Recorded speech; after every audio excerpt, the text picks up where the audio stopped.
whatever happens, Britain is going to be divided.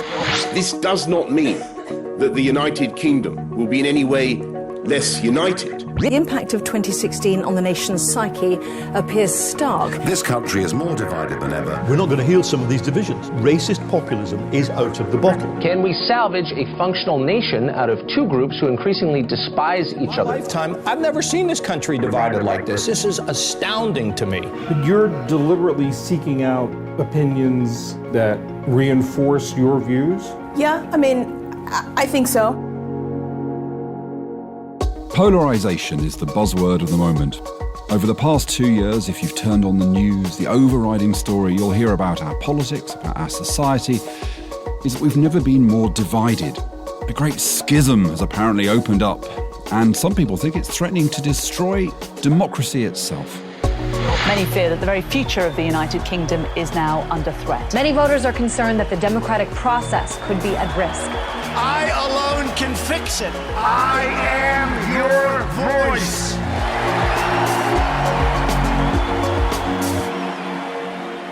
Some people blame the filter bubble and big tech and the ways that nefarious actors are using them to manipulate us. Cambridge Analytica scandal. Others say it's all about economic anxiety and inequality. The anti-poverty charity Oxfam says the UK is one of the most unequal countries in the developed world.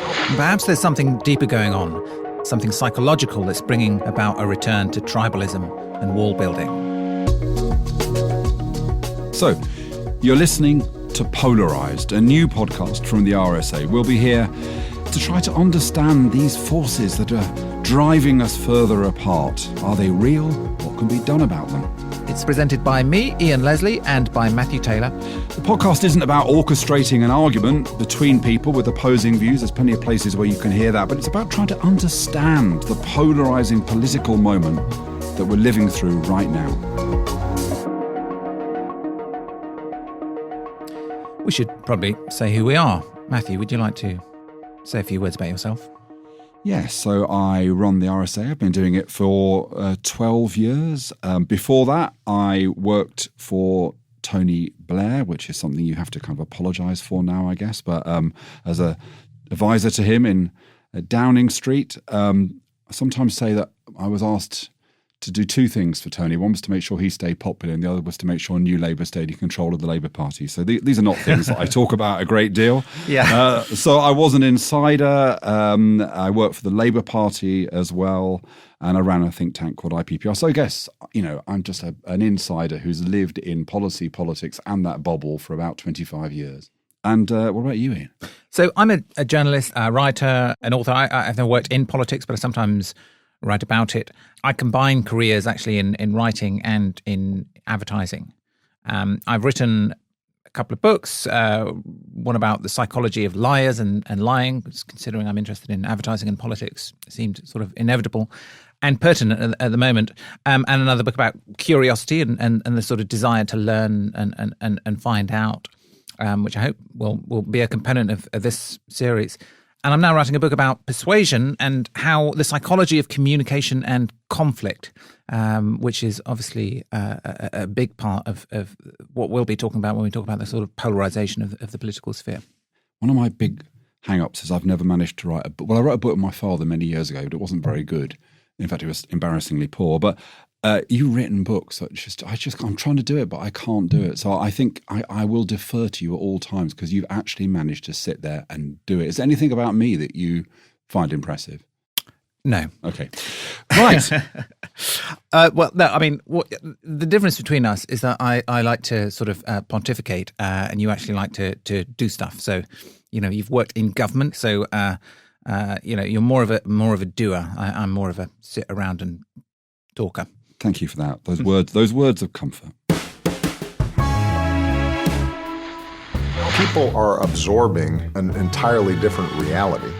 The world is so polarized now. You've got Donald Trump and social media and people screaming at each other. Are you part of that polarization? It's a good question. I don't think so. So in a minute, we'll be diving into the world of political sociology. Trying to make that sound really sexy. Actually, it is. And asking whether or not we've become a nation of two tribes, liberals and authoritarians. But before we get stuck into our main topic, we thought in this era of extremes, we should be upfront about our own fiercely held opinions on whatever the subject that's currently kind of seizing us is, in a segment that we're going to call Stop Polarizing Yourself. Ian, what's getting on your nerves? What's getting on my nerves for the last sort of, well, actually for quite a while, I get really annoyed by the attacks on the BBC, which come from all directions now. It used to be that it was more often that you see attacks on the BBC from the right because it's a public institution, and there was a kind of sense that it's full of liberal lefties. You now see the most virulent strains of attacks on it from the Corbynite left, and also from the kind of hardcore Remainers. And it seems to have just become this game of kick a ball where you kick the BBC if your view, your strongly held view, is not the sort of dominant mode of discussion on the BBC. And people can always kind of point to things and say, oh, well, that's just you're not balanced enough, or your balance is fake, and so on. What they're not taking responsibility for is that if you undermine trust in the BBC, we've got nothing left. Talking about are we a nation of liberals and authoritarians, we'll get into it in a minute. The BBC is one of the things I think that's kind of standing between us and a full-blown culture war, like they've moved towards in the US. So I just say to people, be very... It's good to be critical, skeptical of what the BBC does. Of course it is. But be very careful about undermining its fundamental authority, because we need it more than ever. Now, I think, Ian, we could do the BBC as a topic for one of these conversations, actually. I think it is a polarising issue. As someone who appears on the BBC quite a lot, I agree with you. But the catch is this. Ask me who's to blame. Who's to blame? The BBC, I'm afraid. Really? Yeah. But we'll have to get into that in a different conversation. It's because the BBC wanted to set itself up above all others in this. If you put yourself there, if you say we are the only public service broadcaster, we are the voice of the nation, unfortunately, you then are the subject of this kind of constant critique about the fact that you're not living up to the position in which you've placed yourself. So I think the BBC, much as I love it, runs in my family. It's kind of partly responsible. But should we talk about... Let's do this. Yeah, let's do this some other time. Yeah? The country is now split as never before. North versus south, young versus old. And it's not just north and south. Fissures have developed within families, workplaces, neighbourhoods. But above all, it's the bitterness and acrimony on both sides of the debate that's come as a shock. It was our version of the culture wars. We thought we'd start the series by asking, how divided is Britain, really? You don't have to work in the White House to get the impression that politicians everywhere are building big, beautiful walls. Referendums and elections, by definition, divide us into rival factions. But there's something different going on at the moment. Well, at least that's what many people think. Now, divides in politics aren't new. That's what democracy is about. But are they deepening? Are they becoming more bitter, more entrenched? And also, are the nature of those divides changing? Does the old left-right split still apply? Or are there new, different splits emerging in British politics? Commentators have written at great length about left versus right, about the young versus the old. That was something we heard about this week from the Resolution Foundation. We hear about somewheres versus anywheres. But is there one big divide all of those are missing, or that runs through all of those? Have we become a nation divided between liberals and authoritarians? To help us understand whether that liberal-authoritarian divide is the kind of new big schism in British society, on the line we've got Paula Surridge, a political... I want to call you Sturridge. A lot of people get that wrong, Paula. They didn't used to, but a certain footballer has made that a lot more common. Yeah, right, OK. Well, I will remember it. Surridge. You're a political sociologist, senior lecturer at the University of Bristol. You're an all-round expert on public opinion. We couldn't have anyone better to guide us through this conversation. Hello, Paula. Hi. So let's start with the divide I grew up with, which is the traditional left-right, Labour, Conservative divide. Now, in many ways, you could argue that actually our political parties seem to have reverted more to that left-right position than in the past. When I was involved in frontline politics, it's all about triangulation and winning the centre. That doesn't seem to be what's going on. So when it comes to public opinion, does it make sense? Is it useful to think about that traditional left-right divide? It is still useful to think about that divide, certainly. It hasn't gone away completely, as some American political scientists have claimed recently. It is still important, and it is still a good indicator of how people will choose a party, how they will vote. But it's certainly not the only indicator. And I think, for me, what has been changing is not so much that the left-right has gone away, but now we've got this kind of overlay of another dimension. Just in case our listeners are wondering where they are on this spectrum, as I understand it, there are kind of is it like 5 questions that you ask to find out how authoritarian. Can you run those questions? Can you remember what those questions are? So just so our listeners can check. So we have. They're all whether you agree or disagree. Young people don't have enough respect for traditional values. So again, a traditionalism thing. Yeah, okay. Censorship is necessary to uphold moral values. We should be tolerant of those who lead unconditional lifestyles. Yeah. For some crimes, the death penalty is the most appropriate sentence, and people who break the law should be given stiffer sentences. Questions 2 to 5, I've got those. Go back to the first one again, though, because that was the only one where I didn't feel my kind of liberal knee-jerk response. Go do the first one again. So young people don't have enough respect for traditional values. Oh, dear, I don't know about that. So this is my age. This is my age. It's changing. It does change as you get older. Traditional values. Okay. I mean, what young people are a pain in the arse. That is a slightly different position. I think that's a kind of sociological judgment rather than a political. Ian, what did you find? Were you liberal on all of those, Ian? Yeah, I see what you mean about number one. But I don't know. I think I guess I wouldn't phrase it as I wouldn't see it. I don't think of it as a problem with young people, but I do think some traditional values are sort of worth upholding. So maybe I'll be a bit stronger than some liberals on that question. On the others, I mean, they were. I'm fairly sort of squarely on the liberal side of them. The death penalty thing is really interesting because Paula, you will know, but I think it was a very strong predictor of the Brexit vote. It would have been a strong predictor that even more than economic status, even more than education. I don't think it's more than education. Okay. So yeah, definitely more than the economic status. So the kind of economic values, they don't predict referendum vote once you properly control for education. The death penalty item predicts it, but I think it only predicts it in so much as it is a marker of this broader scale. So actually this scale is a really strong predictor of referendum voting. If you use any one of those items on their own, you would pick that relationship up. So I'm a sociologist too, Paul. So we love a sociologist, and we love concepts, and we love matrix. Rarely does a sociological theory avoid a 2x2 matrix. I love a 2x2 matrix. This is a 2x2 matrix you're describing, aren't you? There's these 4 positions: authoritarian lefties and liberal lefties and authoritarian righties. And is that right? It is sort of right. I tend, although I am a sociologist, I tend to divide that space into 9 positions. 9. Wow! Now we're talking. This is a cube we're talking about here. Matthew's getting very excited. No. 9 positions in the flat 2-dimensional space. Mm-hmm. So I divide each of the dimensions into 3. Okay. So you have got the kind of left liberals on one end and the right authoritarians in the other, but you've also got some in the centre. So on both of those dimensions, you've got a centre group as well.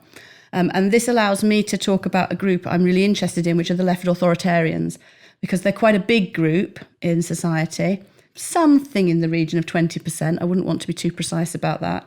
But of course, they're cross-pressured in terms of how they might vote. So they're very left-wing economically. They're in favour of nationalisation, redistribution, welfare state. But then they're on the authoritarian end of the other scale. So they favour immigration control. They're not particularly keen on gender inequality and those kinds of things. And they're a group that are more or less unrepresented by our current political system. I guess part of the genius of the Leave campaign was that it targeted those people pretty well, because if you say the 2 main promises of the Leave campaign were we're going to control immigration and you're going to get more money for the NHS. Absolutely, yeah. Yeah, populism, it seems to me, is precisely the kind of melding of those 2 things, as we saw in the Leave campaign. But just before we get into that, can we look at this issue of the relationship between populism and authoritarianism? So there's sometimes a tendency to conflate populism and extremism. Now, extremism has tended to be authoritarian and also kind of either very right-wing or very left-wing. But populism is this kind of interesting kind of hybrid which fits into your authoritarian analysis. So should we understand populism as being fundamentally an authoritarian position? I don't think we should. So it would be entirely possible to have populism that's much more based on economics than on these kind of issues. These issues are the basis for populism in most of Europe and arguably in the US at the moment as well. But most of the scholars of populism, of which I don't really count myself as one, so I'm drawing on their work here, have argued that populism itself is what they call a thin-centred ideology. It needs to connect itself to something else to have answers to most of the questions that politics needs to answer. But doesn't it normally connect itself to the idea of the strong man, the strong nation? It has done that, definitely. It has certainly connected with these kind of authoritarian values, but they are distinct. You can measure them distinctly. Yeah, I mean, it's not always authoritarian. Populism isn't always authoritarian, is it? No, not always. I mean, a left-wing populism is not necessarily authoritarian. I don't know, isn't the heart of populism the idea that the reason that we have problems is because the elite is out of touch? There are actually very simple solutions to our issues, and what we need is a strong person who comes in and imposes the simple. There's nothing really complex about the world. The world is simple, and we need a strong person. Is that how you describe a Corbynism? And some people have argued Corbyn's a populist. Yeah. I'm not sure I would, but some people certainly have made that argument. So there isn't this necessary connection between the two. Although if you look across Europe, you see in most of the parties, you do see these two things going together. And what we also see across Europe is many of those parties starting to shift their economic positions a little bit to the left, because actually most of their supporters are more left-wing economically. And therefore they've got a better chance of winning more of them over when they take slightly more left-wing positions on economic issues. So what is it that's happened to us, Paula? You would have said 10, 15 years ago that the non-stop march of liberalism, would continue forever. To what extent has that march stopped? And what is the evidence that we are becoming aggregately more authoritarian? Actually, there's very little evidence that aggregately we're becoming more authoritarian. So if you look at the average position on these scales over time, it's very stable. It's very stable right back into the 80s. But of course, the groups of people making that up are changing over time. We've got a group of more educated people, which should be a liberalising force. And then at the other end of the scale, we've got people living longer, which is having the opposite effect because it's keeping those more authoritarian voters in the electorate that bit longer all the time. So it is a complicated mix of things that lead us to where we are. So instead of there isn't an aggregate move towards authoritarianism or liberalism, but what's happening is that both groups are kind of hardening and becoming stronger and more entrenched in their position. So in a sense, going back to our question at the beginning, we're becoming a nation of two sort of opposed groups in a way that we weren't necessarily before. So we're much more divided than ever. Yeah, I mean, we are becoming a bit more polarised. And I think over time what's happened is that dimension that I was talking about, that liberal authoritarian dimension, has become more salient to people.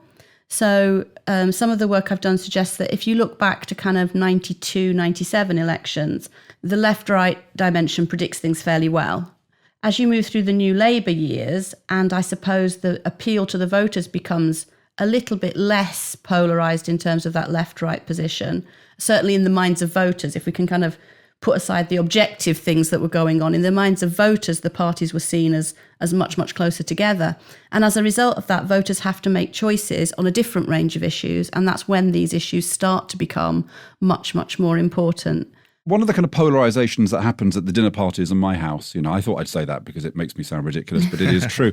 A polarization I notice is a polarization between those who say you need to understand people whose opinion you have to understand Brexit voters. You have to kind of read the books about Trump voters reach out, as it were, to those with authoritarian populist tendencies versus those who say, no, you shouldn't reach out to them at all. The reason they do this is because they're not very educated, and you've just got to kind of continue to bang on about the fact the world's not really like. Do you think, I know you're a sociologist, not a kind of counsellor, but do you think that, one should reach out to people? Is there a basis for liberals to reach out to authoritarians, or are they just completely different kind of discourses? Well, I think there is a place for people to reach out and to try and understand each other a little bit better.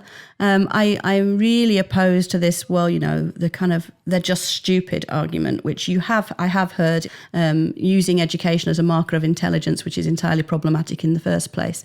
And I don't think that's helpful. But it does also highlight the way in which both ends of this scale use very similar ways of talking about each other.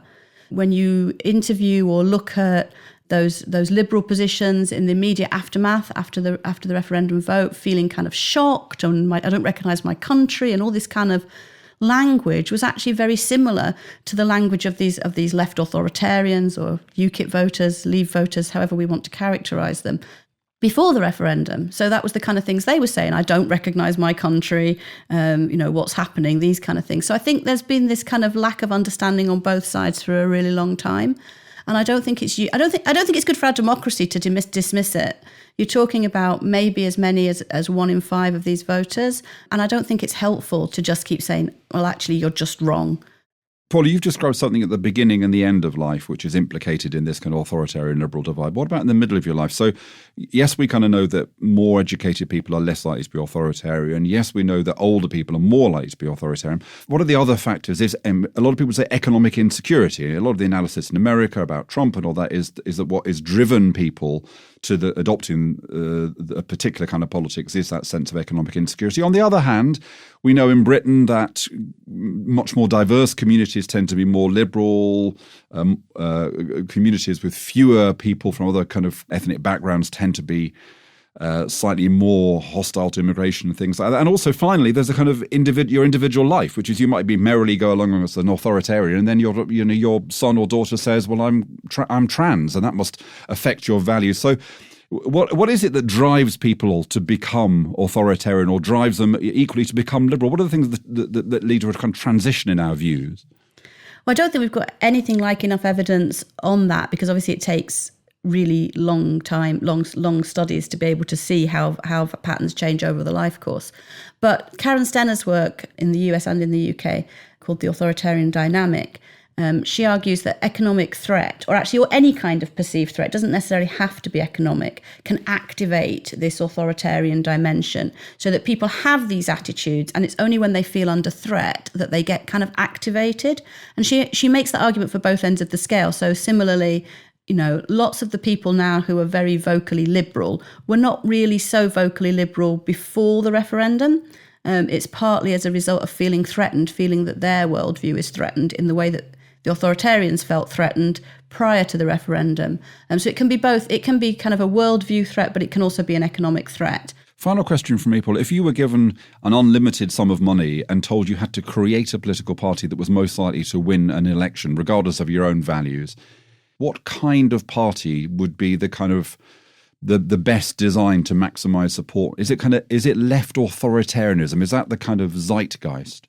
I think it's actually left centrism. So left centrism. That sounds like what I used to be involved in. I thought you said the right thing, Paul. You don't mean New Labour, do you? No, I don't mean New Labour, because I think New Labour are part of the problem. Oh, okay. But in terms of New Labour, we're in the probably roughly the right place in terms of the left-right dimension. They weren't in the right place in terms of that liberal authoritarian dimension. And that's why you have to think about it in this two-dimensional space. Because they weren't authoritarian enough. Exactly, yeah. Right, so it's New Labour, but with a bit of anti-immigration. A bit of muscle, basically. A bit of kind of anti... Yeah, well, I mean, I guess that's kind of what you've seen certain people in the Labour Party stand off, or kind of liberal economically, but possibly not so liberal socially. Well, look, Paula, this has been a fascinating conversation. Thank you so much for joining us. Thank you.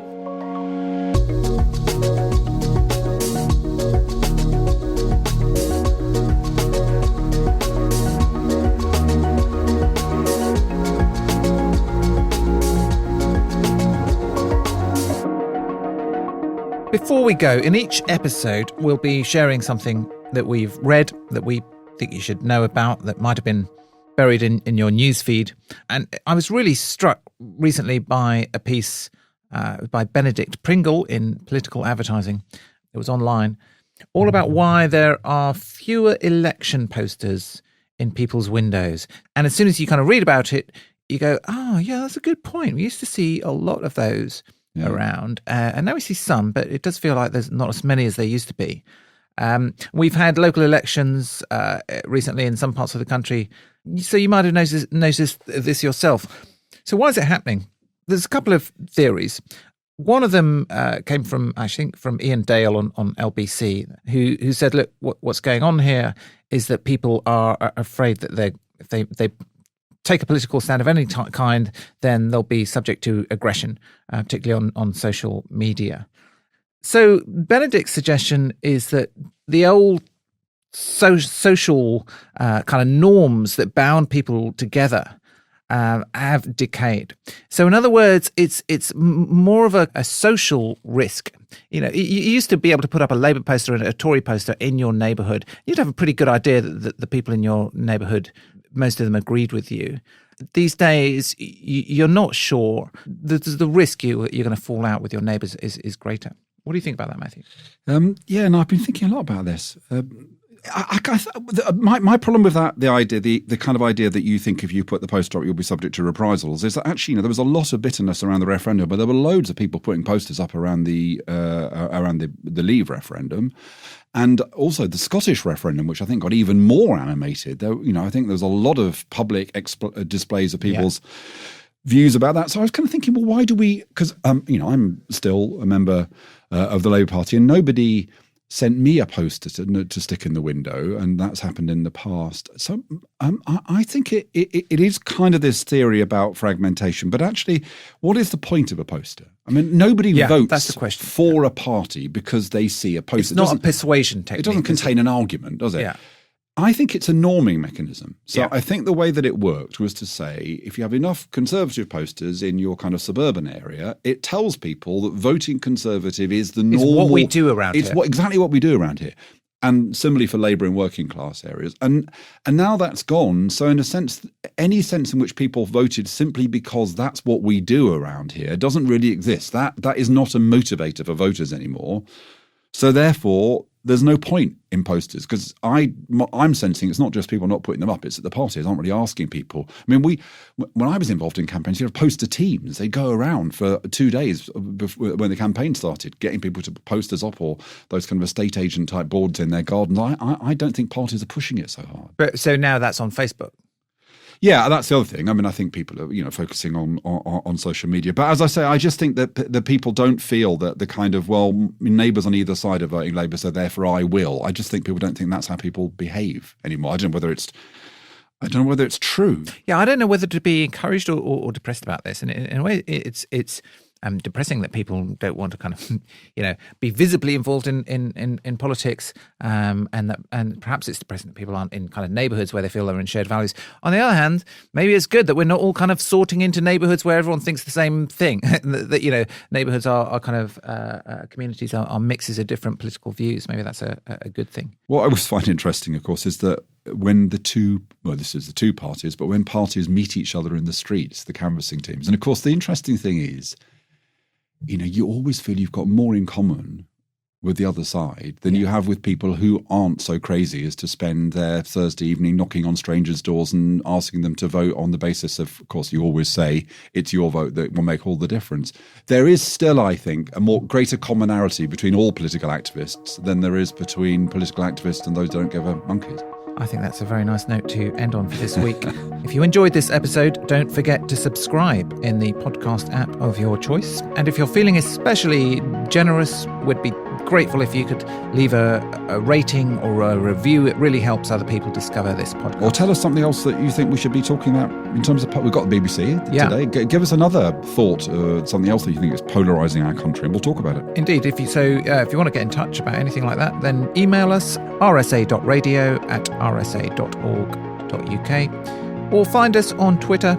I'm at Mr. Ian Leslie. How many followers? Very formal. Oh, I don't know. Follow him at RSA Matthew.